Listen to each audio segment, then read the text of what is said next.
여러분, 어떤 이름은 사람에게 기적을 선물하기도 하고 또 어떤 이름은 사람을 곤경에 빠뜨리기도 합니다. 오늘은 바로 이 기적과 논란의 한가운데 있는 아주 특별한 이름에 대한 이야기를 좀 해볼까 합니다. 자, 한번 상상해 보세요. 만약에 말이죠.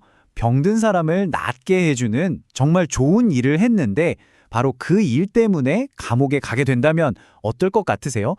이게 무슨 말도 안 되는 소리냐 싶죠? 근데 믿기 힘드시겠지만 바로 이 역설이 오늘 우리가 파헤쳐 볼 이야기의 시작입니다. 그래서 첫 번째 파트에서는요, 바로 이 모순의 이름에 대해 다뤄볼 겁니다. 도대체 예수라는 이름이 뭐길래 사람들을 이렇게 극과 극으로 갈라놓는 경계선이 되어버렸을까요? 그 반응의 차이부터 한번 들여다보죠. 보시는 것처럼요, 어떤 사람들한테 이 이름은 은혜, 치유, 구원, 그야말로 모든 좋은 것의 상징이에요. 그런데 또 다른 사람들한테는요, 정말 불편하고 듣기 싫고 심지어는 좀 모욕적이기까지 한 그런 이름이 되는 거죠. 이 엄청난 온도 차이, 바로 여기서 모든 사건이 시작됩니다. 자, 그렇다면 이 거대한 모순이 그냥 생각에만 머물렀을까요? 아니요. 현실에서 아주 극적으로 폭발한 사건이 있었습니다. 그리고 그 중심에 두 사람이 있었죠. 바로 사도 베드로와 요한입니다. 이들의 이야기로 한번 들어가 볼게요. 사건 전날 무슨 일이 있었냐면요. 첫째, 베드로와 요한이 태어날 때부터 걷지 못했던 사람을 고쳐줍니다. 정말 놀라운 기적이죠. 그리고 나서 베드로가 설교를 하는데 이 모든 게 예수의 이름으로 일어난 일이라고 말해요. 그랬더니 무려 5,000명이나 되는 사람들이 그 말을 믿게 됩니다. 분위기 정말 좋았겠죠? 그런데 바로 그 다음이 문제입니다. 그 결과가 뭐였을까요? 체포였습니다. 이들을 감옥에 가둬버린 거죠. 아니, 좋은 일을 했는데 돌아온 건 차가운 쇠창살이라니, 이게 무슨 일일까요? 자, 이들을 신문하던 종교 지도자들이 던진 질문이 아주 핵심을 찌릅니다. 너희가 무슨 권세와 누구의 이름으로 이 일을 했느냐? 이 사람들은요, 어떻게 고쳤는지 그 방법에는 관심이 없었어요. 그들이 진짜 궁금하고 또 두려워했던 건 바로 그 기적 뒤에 있는 권위, 권세, 대체 누구의 이름을 등에 업고 이런 일을 벌이냐는 거였죠. 이게 요즘 말로 하면 딱 이거예요. 니네 뒷배가 누구야? 이걸 묻는 거랑 똑같습니다. 왜냐하면 그 당시에 이름이라는 건 그냥 누구를 부르는 말이 아니었거든요. 그 사람의 모든 권위, 능력, 배경, 그러니까 그 사람 자체를 상징하는 거였어요. 누구의 이름으로? 이 질문은 누가 너 스폰서냐? 이 말인 거죠. 자, 이렇게 어마어마한 권력 앞에서 신문을 받게 됐는데 여기서 우리가 주목해야 할 사람이 있습니다. 바로 베드로예요. 불과 얼마 전까지만 해도 정말 비겁하게 도망쳤던 이 남자가 과연 어떻게 변했을까요? 이제 이야기의 초점을 베드로의 놀라운 변화에 한번 맞춰보겠습니다. 이 장면 정말 극적이지 않나요? 왼쪽에 있는 베드로를 보세요. 얼마 전 바로 그 장소에서 멀찍이 서서 두려움에 벌벌 떨면서 스승인 예수를 3번이나 모른다고 부인했잖아요. 그런데 오른쪽을 보세요. 지금은요, 그 권력자들 한가운데 딱 서서 아주 담대하게 예수의 이름을 선포하고 있습니다.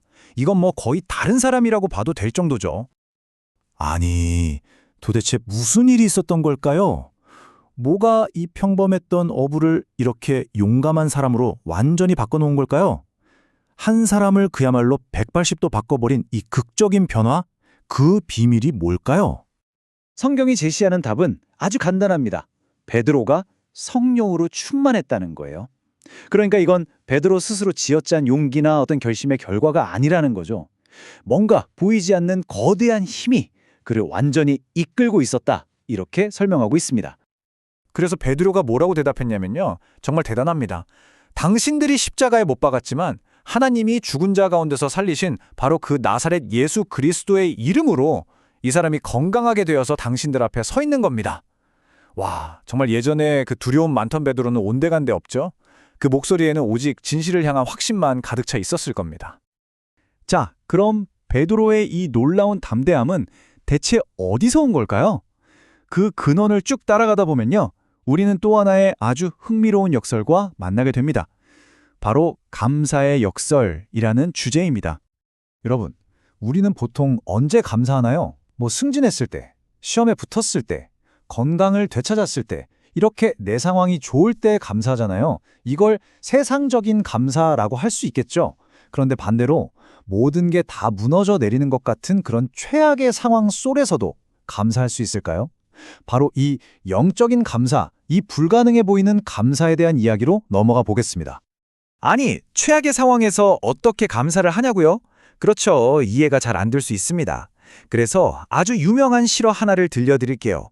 인류 역사상 가장 끔찍했던 장소 중 하나인 나치 강제 수용소.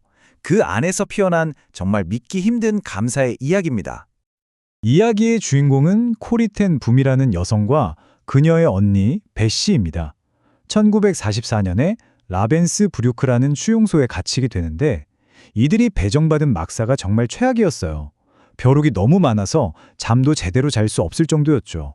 그런데 어느 날 언니 베시가 성경을 읽다가 모든 일에 감사하라는 구절을 보고는 이 벼룩 때문에도 감사하자고 말합니다. 동생 코리는 정말 말도 안 된다고 생각했지만 언니를 따라서 감사를 해요. 그런데 정말 놀라운 일이 벌어집니다. 악명 높던 간수들이 그 막사에는 들어오지를 않는 거예요. 왜냐? 벼룩이 너무 많아서 자기들한테 옮길까봐 무서웠던 거죠. 결국 어떻게 됐을까요? 그 끔찍했던 벼룩 막사가 아무런 방해도 받지 않고 자유롭게 예배하고 성경을 공부할 수 있는 유일한 안전지대가 된 겁니다. 정말 기가 막힌 반전이죠. 도저히 감사할 수 없을 것 같았던 그 끔찍한 벼룩이 오히려 그들을 지켜주는 방패막이 되어준 셈입니다. 바로 이거예요. 상황 그 너머에 있는 어떤 뜻을 믿고 감사할 때 나타나는 힘. 이게 바로 감사의 역설인 거죠. 자, 그럼 다시 돌아와서 베드로의 그 담대함, 그리고 코리텐 붐 자매의 이 추월적인 감사, 이 모든 걸 가능하게 만든 궁극적인 이유가 뭘까요?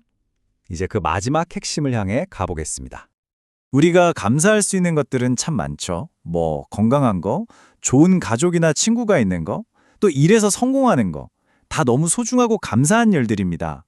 그런데 오늘 이 이야기에서는요, 이 모든 감사 위에 있는 가장 궁극적인 감사의 이유가 있다고 말해요. 그게 뭘까요? 바로 예수의 이름을 아는 것 그 자체라는 겁니다. 베드로가 공회 앞에서 이렇게 선포하거든요. 다른 이로서는 구원을 받을 수 없나니 천하 사람 중에 구원을 받을 만한 다른 이름을 우리에게 주신 일이 없음이라. 바로 이 믿음이 모든 감사의 뿌리라는 거예요. 그러니까 다른 모든 감사한 조건들을 다 잃어버린다 해도 이 이름 하나를 아는 것만으로도 충분히 감사할 수 있다는 고백인 셈이죠. 그러니까 결론은 이겁니다. 진짜 가장 큰 선물은 그 이름이 우리에게 가져다주는 어떤 것들, 예를 들어 뭐 건강이나 성공 같은 게 아니라는 거예요. 그런 것들은 언제든 사라질 수 있으니까요. 진짜 선물은 그 모든 상황을 뛰어넘어서 우리가 붙들 수 있는 그 이름 자체를 아는 것이다. 이렇게 이야기하고 있는 거죠. 자, 오늘 이야기는 우리 모두에게 이런 질문을 던지는 것 같습니다. 오르막과 내리막이 계속되는 우리 인생에서 정말 모든 것이 흔들리고 무너져 내릴 때도 변함없이 감사할 수 있는 단 한 가지. 그게 과연 무엇일까요? 여러분의 삶을 굳건히 지탱해주는 그런 이름이 있는지 한 번쯤 깊이 생각해 보시는 계기가 되었으면 좋겠습니다.